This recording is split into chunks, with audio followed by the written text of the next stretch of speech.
forte. Je rappelle que les chiffres du chômage hier ont montré que la catégorie A avait augmenté de 22%, ce qui peut nous amener à un taux de chômage qui soit aux alentours de 12% d'ici la fin de l'année. Donc, tous les voyants économiques sont au rouge.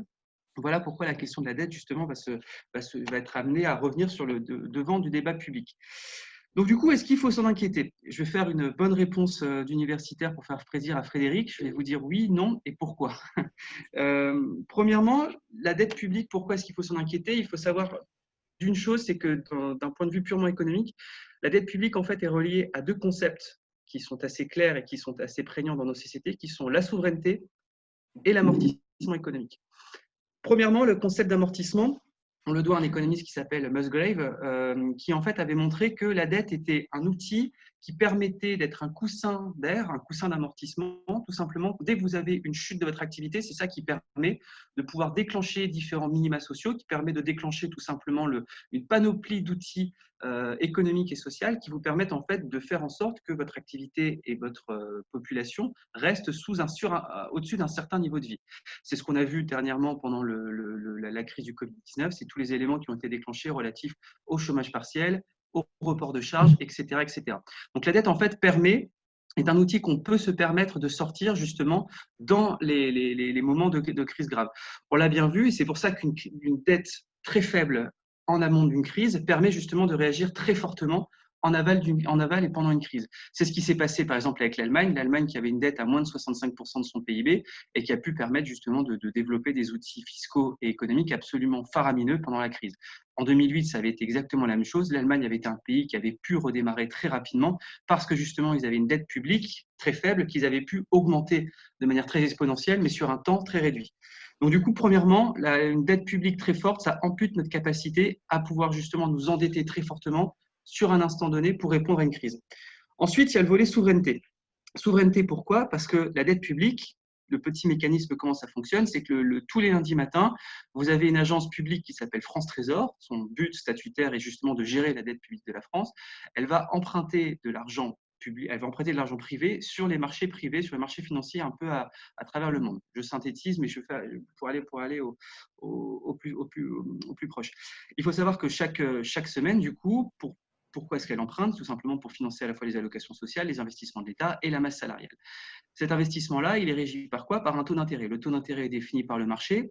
Et ce taux d'intérêt-là, le problème, c'est qu'il correspond totalement à l'image que va avoir la France et la monnaie sur le marché en question.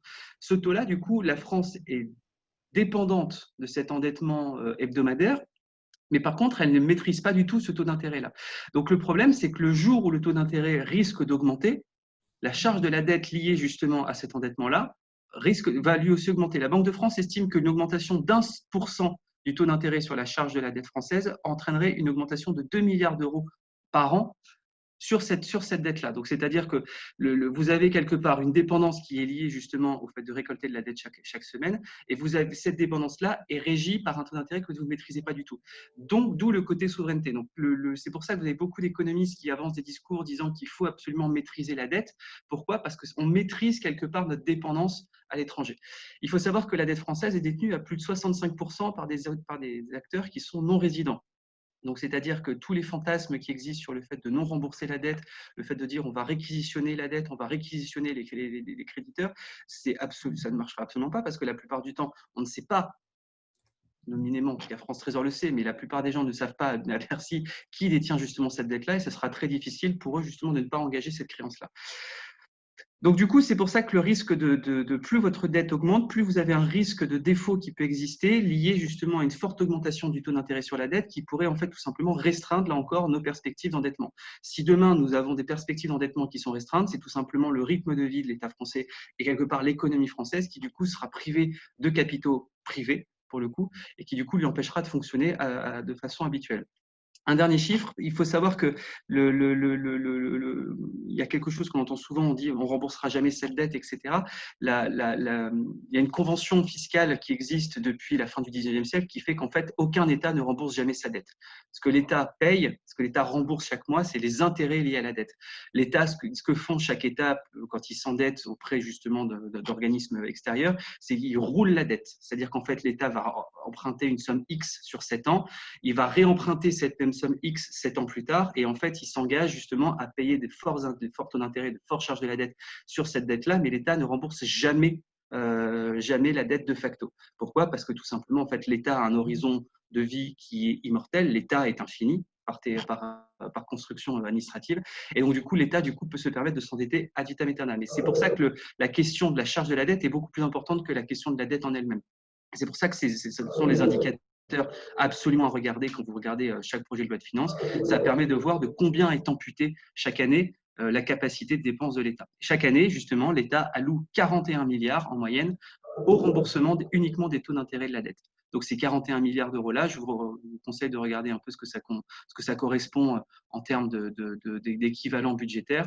On est à peu près à 13 ISF par an pour faire le pont avec notre sujet d'après.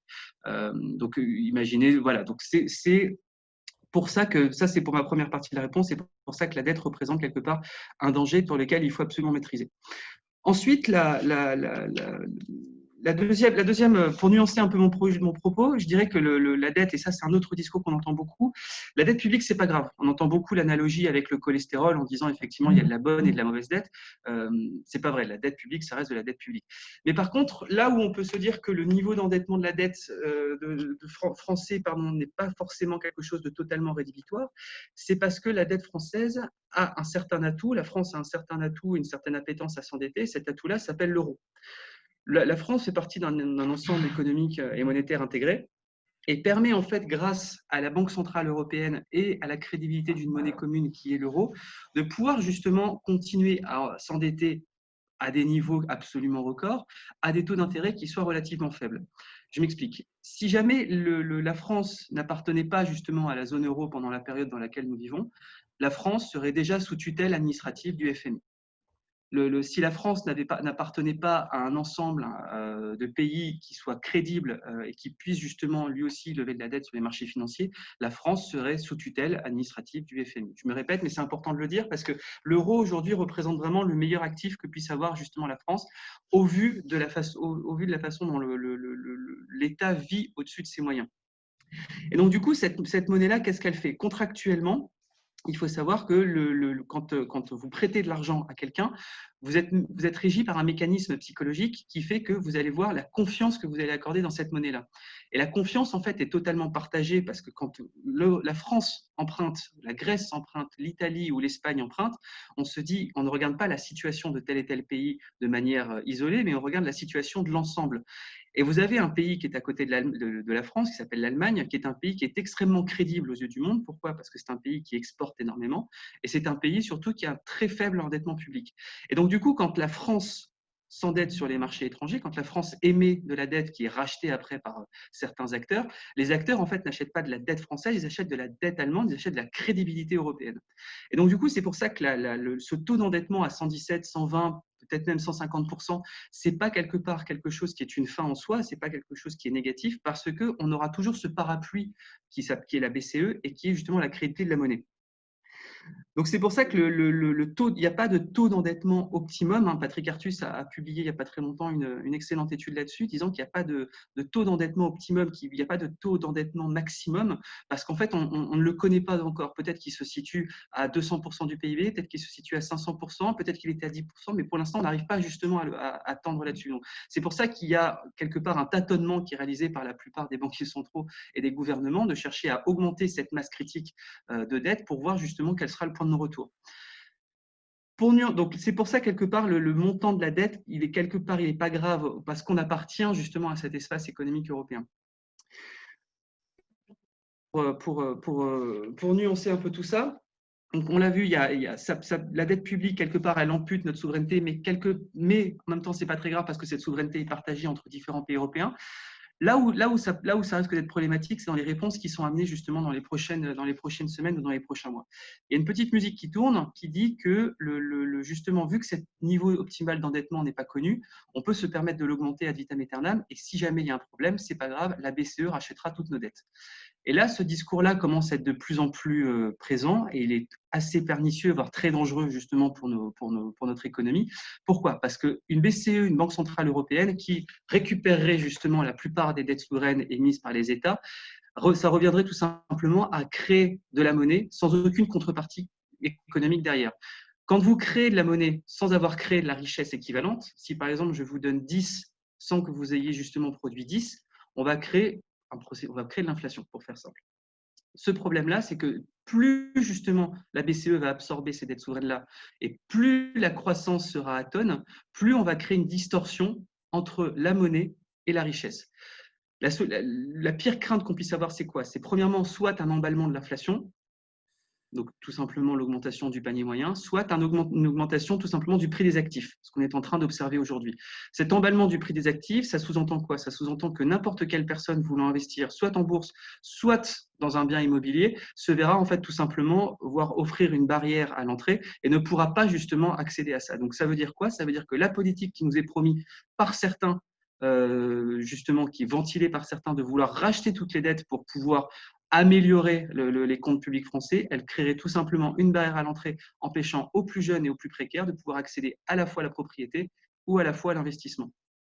C'est pour ça que, outre le fait de vouloir se dire on peut s'endetter ad vitam aeternam, ce qu'il faut absolument qu'on se dise, c'est qu'il faut qu'on puisse maîtriser notre dette ici en France, en faisant un peu fi justement des réponses qu'il peut y avoir en Europe. Pour maîtriser notre dette, on a deux solutions. Premièrement, avoir des dépenses publiques qui soient tout simplement maîtrisées et qui soient justifiées. Donc ça va être à mon avis à l'agenda des prochaines semaines, avec une grande revue des dépenses publiques qui vont être opérées pour voir où sont les poches d'efficacité et où sont les poches de réduction. Et deuxièmement, c'est avec une fiscalité qui soit le plus lisible et le plus acceptée par tous, pour nous permettre justement d'avoir à la fois une fiscalité qui puisse être comprise par les citoyens, génératrice de croissance, et surtout qui échappe absolument au plus grand mal qu'on puisse avoir aujourd'hui dans les finances publiques, qui soit la démagogie. C'est pour ça, du coup, je donne la parole à Frédéric après ce petit point-là sur la dette, qui va du coup nous expliquer un petit peu les moyens qu'on peut avoir pour essayer de se désendetter, ou en tout cas de maîtriser notre dette sans justement amputer notre capacité productive. Merci Erwan, bonjour à tous. Alors, deux séries de remarques. C'est pas très original finalement pour un universitaire, comme le disait Erwan, avec un plan en deux parties. Le premier point, c'est quand on regarde dans le rétroviseur, quelles sont les grandes tendances en matière fiscale depuis quelques décennies. La première remarque, c'est l'absence de disruption fiscale depuis 1982. Ça veut dire qu'au-delà des gesticulations politiciennes et médiatiques des politiques qui sont persuadés que pour exister politiquement, il faut exister médiatiquement, lorsque l'on regarde les différentes lois de finances depuis 1982, on s'aperçoit qu'il n'y a pas de disruption fiscale. Il y a quelques points qui interviennent, mais à la marge. La création de l'impôt sur la fortune en 1982. Ensuite, on a la loi de 2007, la loi du TEPA de Nicolas Sarkozy en faveur du travail, de l'emploi et du pouvoir d'achat. Enfin, il n'en reste pas grand-chose au final. Et puis, dernièrement, on a le recentrage, et j'y reviendrai tout à l'heure, de l'impôt sur la fortune sur l'immobilier et la flat tax de 30%. Mais mis à part ces quelques points qui, selon moi, sont des ajustements, on n'a pas de véritable disruption fiscale depuis 1982. C'est-à-dire que notre modèle fiscal perdure, et il perdure sur des impôts qui sont des impôts du siècle dernier, c'est-à-dire pour l'essentiel l'impôt sur le revenu, la taxe sur la valeur ajoutée et l'impôt sur la société. Parallèlement, et c'est le second point, on assiste en parallèle à une augmentation constante de la pression fiscale. Erwan l'a rappelé il y a quelques minutes. Actuellement, nous en sommes à 56 points de dépenses publiques dans le PIB, ce qui est énorme. Et parallèlement à cela, lorsqu'on interroge les Français, ils ont le sentiment que la qualité des services publics se dégrade, ce qui est quand même paradoxal. La troisième tendance, me semble-t-il, là aussi si on remonte à 1982, mais les choses n'ont pas changé, c'est que le discours fiscal des politiques est quand même un discours fiscal très clivant. C'est-à-dire qu'on oppose l'économie réelle à la rente immobilière, on oppose les actifs aux retraités, on oppose les chômeurs aux retraités, ceux qui paient l'impôt sur la fortune à ceux qui ne le paient pas, etc. etc. Et puis, quatrième avant-dernier point, le tour de force quand même des politiques, mais aussi, il faut le dire, avec l'assentiment des médias, c'est de centrer le débat sur l'impôt sur le revenu, l'impôt sur la fortune, et à la marge sur l'impôt sur les sociétés et sur la taxe intérieure de consommation sur les produits énergétiques.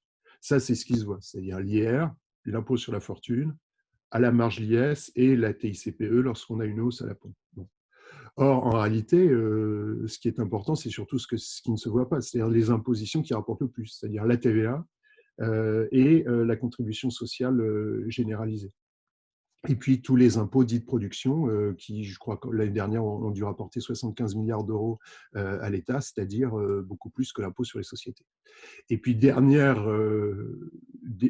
remarque pour cette première partie, mais finalement c'est la conclusion, c'est que finalement on peut se dire que cette absence de disruption fiscale traduit au final un phénomène de persistance dans l'erreur. C'est-à-dire que vous voyez, le débat fiscal, au-delà du concours Lépine auquel on assiste, avec tout un tas de taxes diverses et variées, j'y reviendrai peut-être tout à l'heure, mais globalement, l'architecture de notre système fiscal n'a pas été modifiée depuis plusieurs décennies. Alors pourquoi? Il y a plusieurs raisons.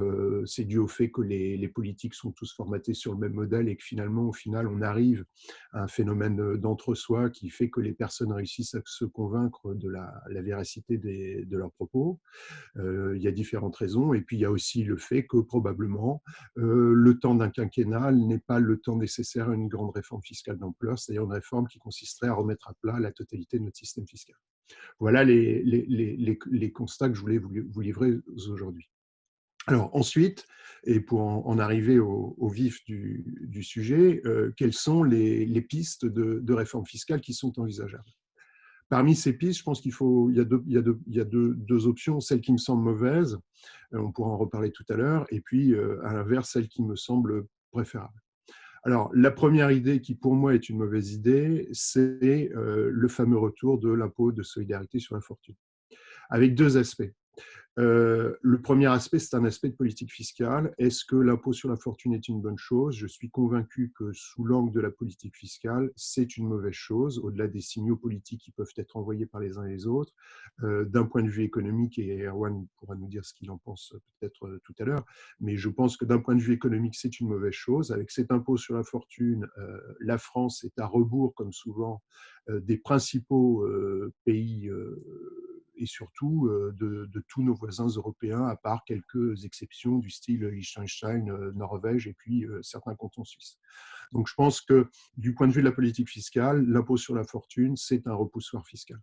Alors, je vous rappelle que les Belges appelaient l'ISF l'invitation à sortir de France et ils disaient, et peut-être probablement avec de la malice, mais il n'y a jamais de fumée sans feu, ils disaient que l'impôt sur la fortune avait été institué en France pour faire leur fortune. Et lorsque l'on voit effectivement certains villages à la frontière franco-belge, on peut considérer qu'il n'y a pas, tout cela n'est pas tout à fait faux.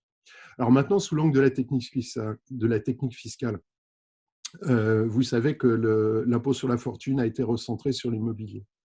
Et l'idée est de dire qu'il fallait recentrer l'impôt sur la fortune sur l'immobilier pour inciter les Français à investir dans ce qui est appelé l'économie réelle par opposition à la rente immobilière. Alors moi, je veux bien entendre ce postulat sous l'angle de la technique fiscale, mais il y a déjà quelque chose qui me choque.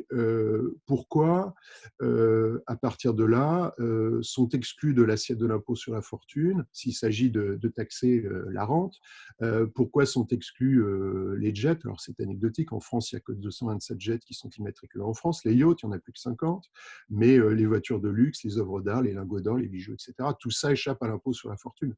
Or, je ne vois pas pourquoi les immeubles seraient davantage rattachés à la rente que tous les biens que je viens de citer. Donc déjà, je pense que fondamentalement, le postulat de cette IFI est erroné. Et puis, ce qu'il faut dire aussi pour l'IFI, c'est que ce qui est intéressant, c'est de regarder l'architecture de l'ISF jusqu'à sa transformation en IFI.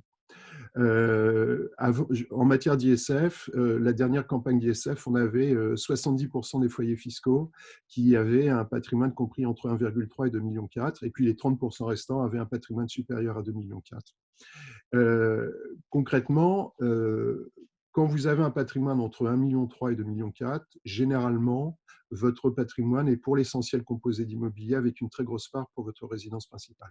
Et puis, bien évidemment, lorsque vous franchissez la barre des 2,4 millions, eh bien, la fraction de l'immobilier décroît au profit des aspects purement financiers. Donc, au final, que s'est-il passé? Au final, les grandes victimes du recentrage de l'impôt sur la fortune sur l'immobilier, ce sont cette tranche. Alors, je ne sais jamais comment l'appeler. Est-ce qu'il faut parler de foyers fiscaux supérieurs? Enfin, vous voyez, ces personnes assez riches pour être placées dans le champ d'application de l'impôt sur la fortune, mais pas suffisamment finalement pour bénéficier du recentrage de l'impôt sur la fortune sur l'IFI. Donc la solution, on avait travaillé avec certains députés sur cette question-là, la solution était de dire, eh bien, si le but c'est d'inciter les Français à investir dans l'entreprise, parce que d'ailleurs on ne sait pas concrètement quels ont été ou pas les effets bénéfiques du recentrage sur les entreprises, sur l'investissement des particuliers et des entreprises, l'idée était de dire, et là on aurait pu le tracer tout à fait, c'était de dire, eh bien, réinstituons l'ISF tel qu'il existait, ou peut-être avec des aménagements, et puis accordons aux contribuables une réduction d'impôt égale à 100% des sommes qu'ils investissent dans les entreprises. Là, c'était lisible et on avait l'assurance que pour le coup, les sommes auraient bien été allouées aux entreprises. Mais bon, ça, c'est un autre problème.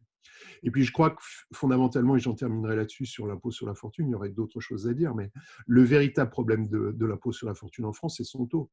Le taux marginal de l'impôt sur la fortune, il est de 1,5%. Le barème de l'IFI, de l'impôt sur la fortune, n'a pas changé depuis 1982. Alors pourquoi 1,5%? Je vous le rappelle, parce qu'à l'époque, en 1982, on s'était référé au rendement des OAT à 10 ou 15 ans. À l'époque, le rendement était de 15% et on avait dit, voilà, ça sera 10% du rendement des OAT. Sauf qu'actuellement, on a des taux qui sont soit nuls, soit négatifs. Donc, vous voyez qu'au final, le vrai problème, c'est celui, selon moi aussi, du taux de l'impôt sur la fortune. Alors, autre, selon moi, fausse bonne idée, c'est la taxe sur les robots. On a un certain nombre de personnes. Alors, au départ, c'était en 2017 l'eurodéputé luxembourgeois socialiste Mady Delvaux qui s'était prononcé en faveur de la taxe sur les robots. Benoît Hamon avait repris cette idée à son compte au cours de la campagne présidentielle. Et puis, la semaine dernière, une ancienne secrétaire d'État, ou il y a 2 semaines, peu importe, a relancé cette idée de taxe robot. Alors, quelle est l'idée? L'idée de la taxe robot, c'est de dire que l'intelligence artificielle et les robots sont destructeurs d'emplois. Donc, leur substitution aux salariés va créer de la richesse, mais cette richesse profiterait davantage aux actionnaires plutôt qu'aux salariés, d'où l'idée de la taxe robot qui permettrait de financer un revenu universel qui serait destiné à compenser la raréfaction du travail consécutive à l'automatisation du travail par un logiciel ou un robot. Alors, pour séduisant qu'il puisse être, ce postulat, en réalité, me semble erroné. Pourquoi? Je vous renvoie à l'étude de l'Institut Sapiens de 2018. Et que dit cette étude? Eh bien, elle révèle qu'en France, la digitalisation et la robotisation de l'emploi devraient conduire à terme à la suppression de 2,1 millions d'emplois. Parmi les emplois les plus menacés, mais je vous renvoie au rapport, on a des emplois dans le secteur de la banque, de l'assurance, de la comptabilité, du secrétariat, des caissiers, des ouvriers de la manutention, etc., etc. Donc, c'est vrai que la digitalisation et la robotisation vont entraîner la disparition, probablement à terme, d'un certain nombre d'emplois. Mais c'est un phénomène de disruption créatrice parce que dans le même temps, la robotisation devrait entraîner la création de nombreux emplois liés par exemple aux besoins de programmer les robots, à la distribution, à l'entretien des robots, à la protection des machines et des logiciels, etc., etc. Donc, on a effectivement des emplois qui vont disparaître, ça semble inévitable, mais corrélativement, on a un phénomène de disruption créatrice. Alors, si on compare avec l'Allemagne, l'Allemagne a une densité robotique de 309 unités. En France, nous sommes quasiment à 3 fois moins puisque notre densité robotique n'est que de 132 unités, donc 132 en France contre 309 en Allemagne. Mais il n'en demeure pas moins qu'en Allemagne, le taux de chômage est nettement inférieur à celui de la France. Donc là aussi, on peut se poser des questions. Et puis, au-delà de ces idées, la taxe robot, c'est quand même une usine à gaz dont la France a le secret. Déjà, premier point, la taxe robot, elle s'ajouterait aux impôts de production dont je vous ai parlé tout à l'heure, qui pèsent déjà 75 milliards d'euros. Donc, c'est déjà énorme. Il ne faut pas oublier aussi que la valeur ajoutée créée par les immobilisations, elle est déjà taxée par le biais de la taxe sur la valeur ajoutée, mais également par la contribution sur la valeur ajoutée des entreprises. Donc, finalement, ça ferait double emploi. Il y a de fortes chances aussi que cette taxe soit répercutée par les entreprises et donc ça nuirait davantage à la compétitivité des entreprises françaises. Et puis, ça ferait également davantage de la France un repoussoir fiscal, ce qui pourrait inciter certaines entreprises fortement robotisées à ne pas s'implanter en France et puis à l'inverse, à certaines entreprises déjà implantées en France à s'expatrier.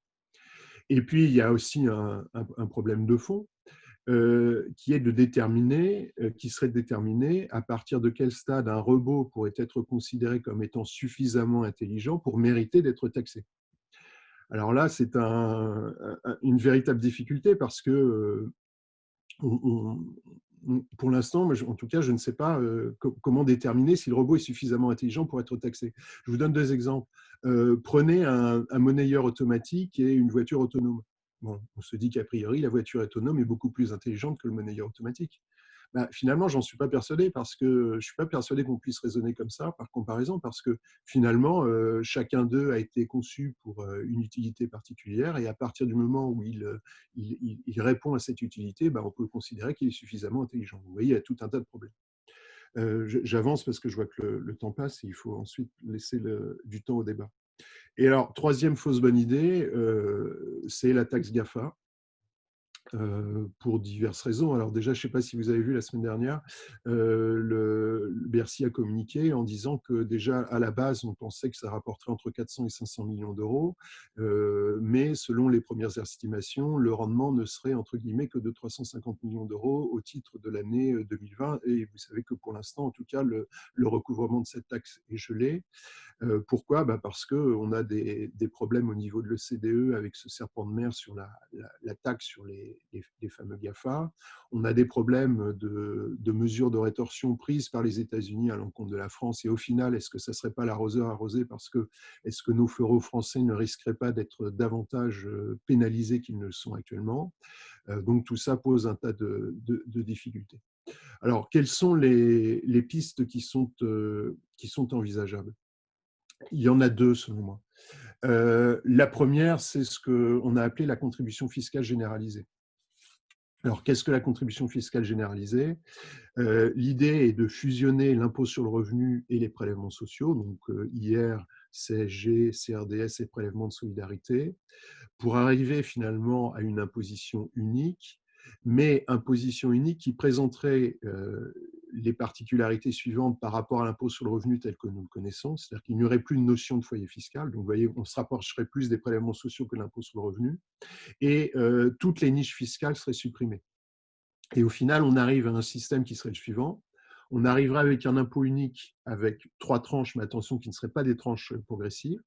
Une première tranche à 0% jusqu'à 1 900 euros par mois de revenus.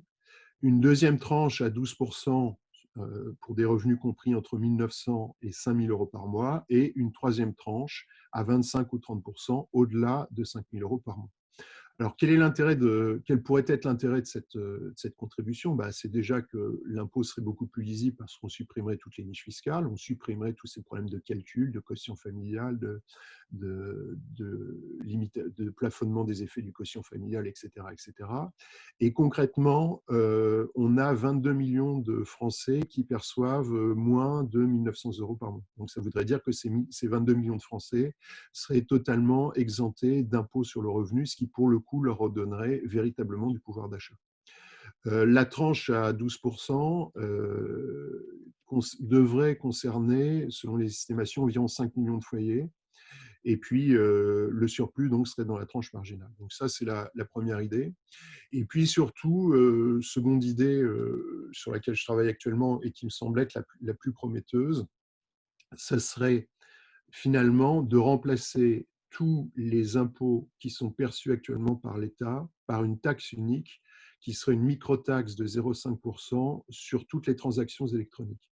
Alors attention au terme de transaction parce que pour les juristes, le terme de transaction dans les différentes branches du droit a une définition particulière. Là, il s'agit de transactions au sens européen du terme, c'est-à-dire que seraient concernés tous les paiements électroniques, tous les virements de compte à compte, toutes les opérations financières, enfin bref, tous les paiements qui interviendraient. Alors, il y a deux remarques.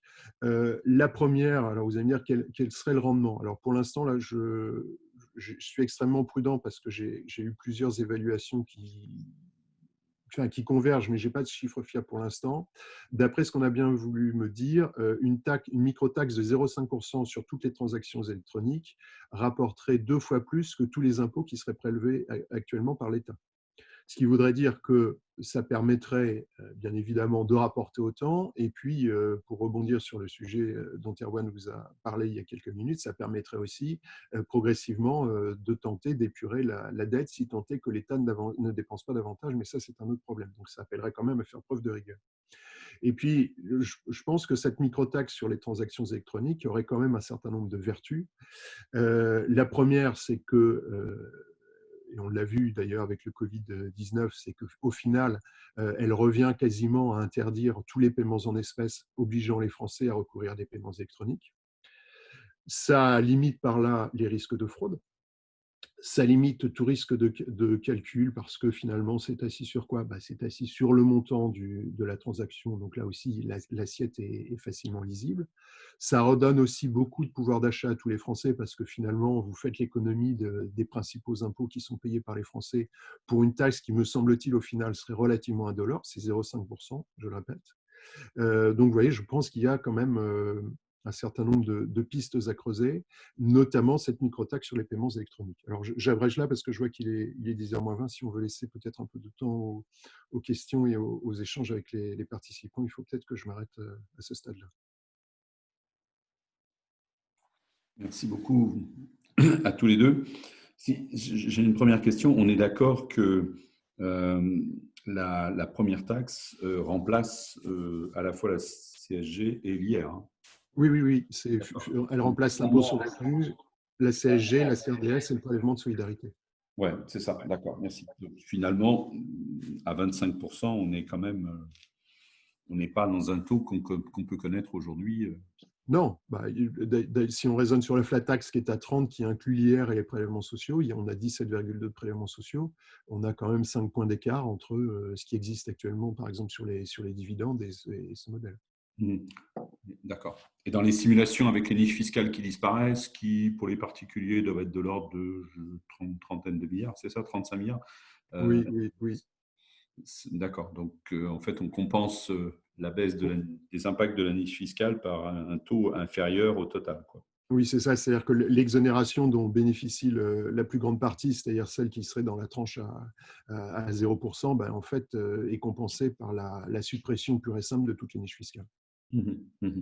Donc, avec un avantage certain, c'est que toutes ces niches qui sont, on va dire, tous ces mécanismes créent des idées qui ne vont pas toujours dans le bon sens et n'ont pas toujours une utilité parfaite pour ceux vers qui elles sont normalement orientées, quoi. Donc, oui, c'est le problème parce que je crois que de mémoire, on doit avoir, alors personne ne sait précisément, mais je crois qu'en France, on doit avoir en 417 niches fiscales. Le coût est estimé chaque année à environ 100 milliards d'euros. Et d'après les derniers chiffres que j'ai vus, le dernier rapport, on a un tiers de ces niches dont le coût est inconnu. Et on a 50% des personnes qui bénéficient de ces niches qui également sont inconnues. Donc, vous voyez, c'est quand même un maquis. Le maquis des niches fiscales, c'est quand même une spécificité française. Absolument. Alors, on a une question de François-Xavier Oliveau, un autre expert de Sapiens. Sur votre schéma d'hier, je la lis, mais vous pouvez tous la lire dans la conversation. Sur votre schéma d'hier, avez-vous considéré un schéma de flat tax au premier euro avec crédit d'impôt au rendement assez proche du profil actuel de IR plus CSG plus RSA plus PPE plus contribution non contributive, voire travaux de Marc de Basquiat, pardon, à l'air. Alors, je relis la question. Avez-vous conseillé Je la lis parce qu'il y a des gens qui sont par téléphone et qui ne peuvent pas. Ah oui, d'accord. Alors, je la relis sur une Il matière. n'y a pas de problème, je me permets de la lire parce qu'il y a des gens qui sont par téléphone et qui ne peuvent pas lire les questions. Non, pas de schéma de flat tax. Alors effectivement, on peut, mais là c'est toujours le même problème. À partir du moment où on dit ça, aussitôt on complique. On peut également prévoir entre la tranche à 0% et la tranche supérieure, on peut également prévoir un phénomène pour éviter ce phénomène de cliquet qui vous ferait obligatoirement tomber dans la position. Avec une sortie ou un phénomène d'atténuation, on peut prévoir ça entre les différentes tranches. Mais je pense qu'il faut s'arrêter là parce que dès qu'on met le doigt dans l'engrenage, aussitôt on repart sur des histoires de quotient familial, de prise en compte de la composition du foyer fiscal, etc. etc. N'empêche que là, vous dites avec votre exemple, enfin votre proposition, que sur la première tranche, on est à 0 jusqu'à 1 900 € de Oui. revenus. Oui. Et aujourd'hui, ces gens-là, ils payent la CSG. Donc, ça veut dire qu'ils vont gagner la CSG, comme vous l'avez dit d'ailleurs, amélioration du pouvoir d'achat. Ils économisent la CSG, la CRDS. Ouais. Et alors, question de ma part, est-ce que c'est normal de ne pas payer du tout d'impôts? Alors, il ne paie pas du tout. Enfin, si on raisonne sur ce modèle-là, c'est-à-dire hier, comment dire, suppression d'hier de la CSG et de la CRDS, il ne faut pas oublier que derrière, c'est ce que je disais tout à l'heure, ça c'est ce qui se voit, mais il y a ce qui ne se voit pas. C'est-à-dire, si on maintient le même système, on a derrière ces personnes qui paient la TVA, même si c'est $1, qui paient la TICPE, etc. etc. Donc, on ne peut pas dire à proprement parler qu'ils ne paient plus d'impôts. Ils paient plus, certes, d'impôts sur leurs revenus, mais par contre, ils continuent à être assujettis à la TVA, à la TVA et à la taxe intérieure de consommation sur les produits énergétiques. Oui, et TVA à 20% pour la plupart du temps. Enfin, bien sûr, ouais, bien sûr. Majorité à 20%. Ouais. C'est important à dire. OK, il y a une seconde remarque. La microtaxe, pardon. Hop, ça a bougé entre-temps. Veuillez m'excuser, je reviens. La microtaxe est aussi défendue par Ivan Ekeland et Jean-Charles Rochet. Dans leur livre, il faut taxer la spéculation financière. C'est un moment de publicité gratuite.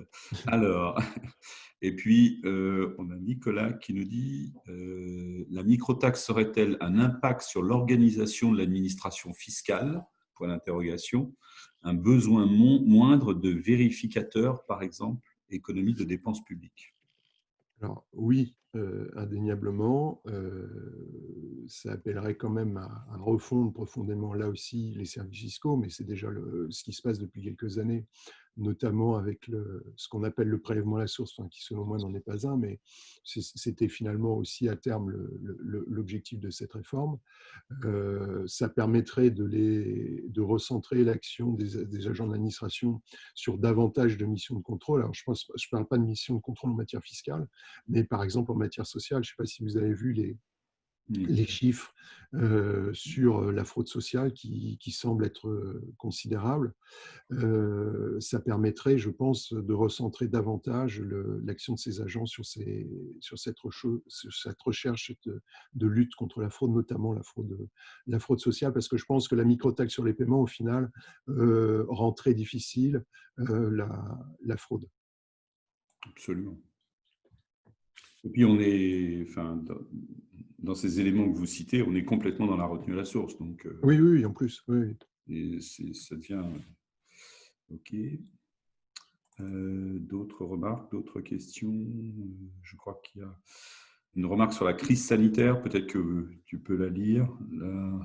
Alors, la crise sanitaire que nous subissons depuis 3 mois va, comme chacun le sait, déclencher une crise économique et sociale. Comment gérer les conséquences financières liées à une diminution de la collecte des cotisations sociales, salariales et patronales, ainsi qu'à l'augmentation des dépenses de santé, entraînant de ce fait un déficit de la sécurité sociale et des caisses de retraite. Ouais, et le reste arrive? Non, ça s'arrête là. Ça s'arrête là, non? Oui, sans changer le mode de collecte de celle-ci. Oui, voilà, c'est ça. Voilà. Je ne suis pas sûr qu'on ait le temps pour couvrir le point. Mais... Non, mais en un mot, la solution, la solution, ce sera pas la fiscalité, ce sera le travail, ce sera la production, ce sera la création de richesse. C'est quelque chose qu'on a complètement oublié dans les débats actuels parce qu'on a, comme le dit très bien Frédéric, on a un concours l'épine de la fiscalité. Mais il faut pas oublier que toute fiscalité, aussi efficace qu'elle soit, elle reste assise sur la création de richesse. Donc, tant qu'on n'aura pas justement pu redémarrer notre économie à 100%, on pourra pas justement pouvoir remplir les caisses à la fois de la sécurité sociale et de l'État. Donc la priorité numéro une, ça doit être justement la création de richesse, tout en respectant les normes sanitaires et la protection sanitaire des salariés. Mhm. Tu as parfaitement raison. Merci beaucoup. On a une question d'un monsieur chinois qui s'appelle Wei Wei. C'est une blague, bien évidemment, mais c'est pour vous détendre. Hein. Si au bout de 50 minutes, il n'y a pas une blague. Alors, qui nous fait une remarque un peu semblable à celle que je faisais tout à l'heure. Bonjour, on parle beaucoup de symboles avec le rétablissement de l'ISF, mais que pensez-vous d'un symbole fort par la création d'un impôt véritablement universel où toutes les classes de la population participeraient à l'effort collectif, y compris les 22 millions qui gagnent moins de 1 900 €. Une nouvelle tranche supérieure pourrait également être créée pardon, pour les très hauts revenus, sans dépasser le taux de 66% considéré comme confiscatoire. Mmh. Bon. Ouais. Je pense qu'il faut être pragmatique en matière fiscale. Lorsqu'on voit ce que rapporte l'impôt sur la fortune actuellement, on est quand même dans le symbole. C'est la première remarque. Et puis, créer une nouvelle tranche marginale de l'impôt sur le revenu, ça poserait quand même davantage de problèmes parce que cet impôt est déjà hyper concentré sur les revenus supérieurs. Faut pas oublier que s'ajoute à ça, la tranche marginale de l'IR, c'est 45%. S'ajoute à cela la CSG, la CRDS et le prélèvement de solidarité. Si vous avez des revenus du patrimoine, c'est 17,2%. D'accord, donc c'est 45% plus 17,2%. Il ne faut pas oublier, parce que ça, personne n'en parle, on a la contribution exceptionnelle sur les hauts revenus qui existe depuis plusieurs années, qui s'ajoute. Donc au final, je ne vois pas comment on pourrait concentrer davantage la pression fiscale sur ces très très revenus, mais après, tout est possible. Moi, j'avais fait des simulations il y a plus d'une dizaine d'années dans le cadre d'élections présidentielles pour un groupe. Et quand on faisait des simulations d'une taxe pour les gens qui percevaient, enfin d'une taxe, pardon, d'un IR pour les gens qui percevaient moins de 1 000 € par mois, de 1 000 à 2 000, on était raisonnablement obligé de considérer un taux qui était tellement bas, un taux d'IR qui était tellement bas, que finalement, le rapport, même si en effet il y a un grand nombre de millions de gens derrière, mais le rapport était extrêmement faible par rapport à la totalité de l'enveloppe dont on a besoin pour financer nos dépenses. Hein. Donc, bon, on peut tout faire, hein, mais je ne suis pas sûr qu'on obtienne le bon résultat. Alors, y a-t-il d'autres études disponibles sur la microtaxe? Oui, il y a des travaux en Suisse qui ont été menés par mon collègue, le professeur Chenet. Mais finalement, pour l'instant, il n'y a pas énormément de littérature sur les questions. Alors, il y a une question intéressante de Bernard qui nous demande, il nous dit en substance la microtaxe sont l'idéal, quels sont les handicaps et les freins à son application? Les freins à son application, c'est quand même l'inertie énorme qu'il y a en France. Hein.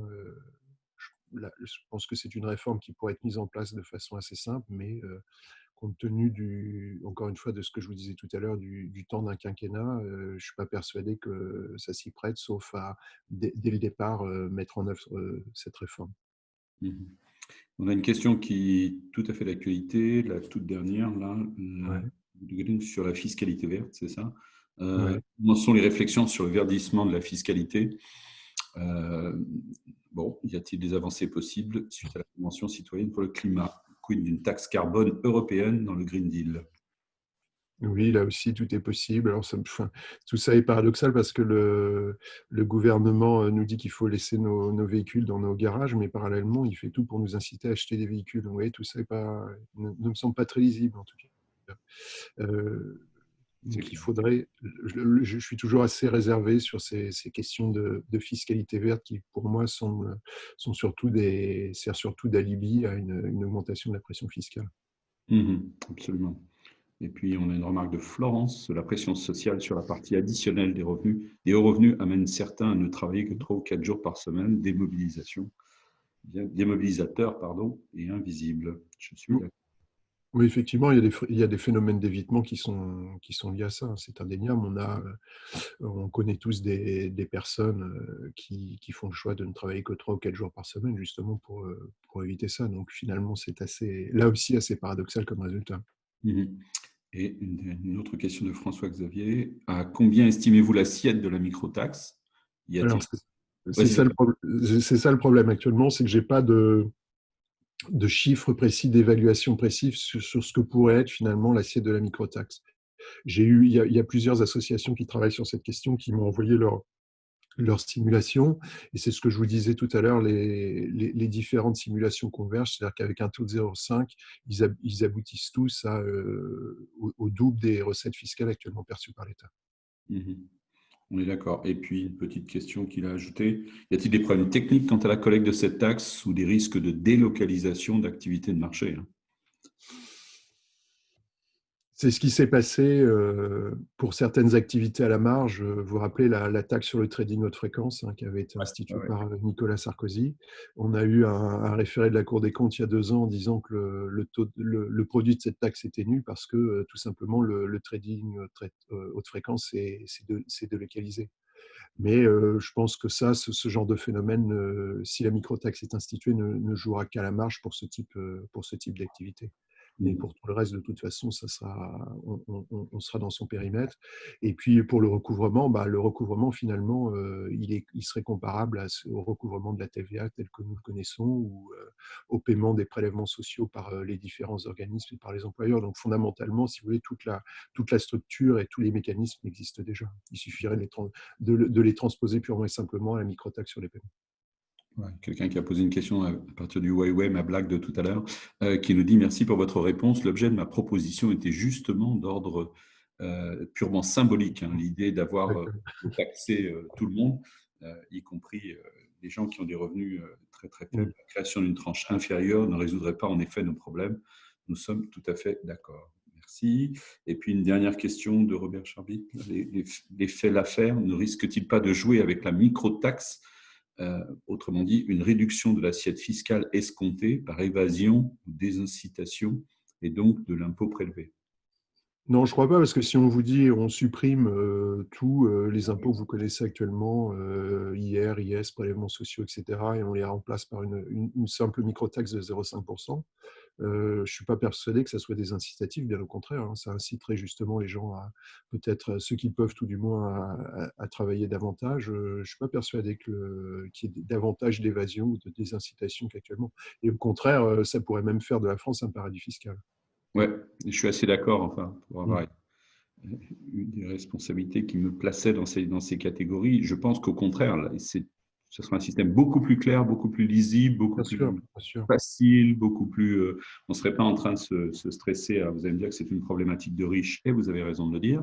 Vous auriez raison de le dire, mais de se stresser en disant c'est quoi mes investissements, mes défiscalisations de l'année, et puis.